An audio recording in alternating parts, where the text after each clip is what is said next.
చంద్రబాబు నాయుడు గారు గొప్ప అవకాశాన్ని మీరు ఆల్రెడీ పోగొట్టుకున్నారు.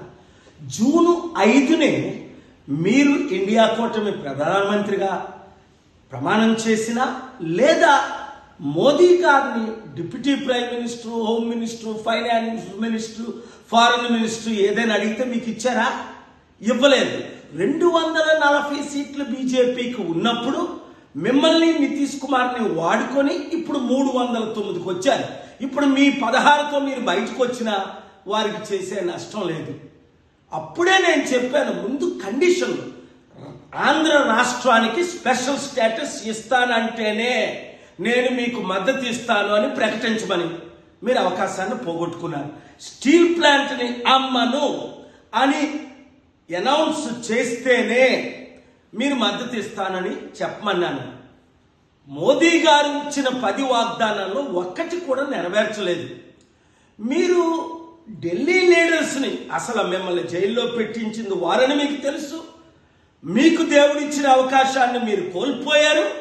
ఇప్పుడు రేపు చివరి అవకాశం, ఎందుకంటే మీ ప్రమాణ స్వీకారానికి వారిని మీరు పిలిచారు గనుక స్టేజ్ మీద మీరు నిలబడి, ఇప్పుడే నేను మంచి మెసేజ్ పెట్టాను మోదీ గారి పర్సనల్ సెల్ నెంబర్కి, మీరు కూడా స్టీల్ ప్లాంట్ అమ్మము, స్పెషల్ స్టేటస్ ఇస్తాము, ఈ రెండే చాలు మనకి.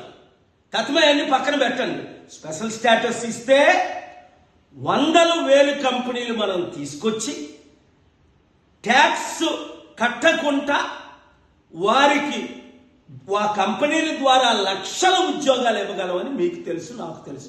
నేను చేస్తాను ఆ పని, మీకు మద్దతుగా ఉంటాను. కానీ మీరేమో స్వయం మైండ్తో వెళుతూ ఫెయిల్ అయిపోతున్నారు. చివరికి ఎంత అప్పు ఉందో మీకు తెలియదు అంటున్నారు. 10 లక్షల కోట్లకు అత్యధికంగా మీరు చేసింది, జగన్మోహన్ రెడ్డి చేసింది అప్పు ఉంది. ఎలా కడతారండి? ఎలా ఉద్యోగాలు ఇస్తారు? ఎలా కంపెనీలు తీసుకొస్తారు?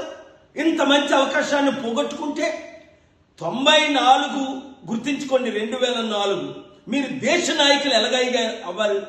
నేను ఇచ్చిన సలహాలన్నీ అప్పుడు మీరు ఫాలో అయ్యారు. ఇప్పుడు నా సలహా తీసుకోవడానికి ఇష్టం లేదు, సరికదా?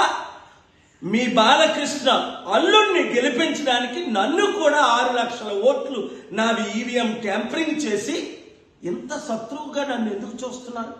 ఇన్ని సంవత్సరాలు, 30 సంవత్సరాలు మీకు బ్లెస్సింగ్స్ ఇచ్చినందుక, సపోర్ట్ ఇచ్చినందుక, ఆశీస్సులు ఇచ్చిన, ఇప్పుడు కూడా మిమ్మల్ని నేను క్షమించి మీకు అండగా నిలబడి దేశంతో ప్రపంచాలతో పోరాడి రాష్ట్ర అభివృద్ధి కొరకు నేను సిద్ధంగా ఉన్నాను. మీరు సిద్ధంగా లేరు కదా?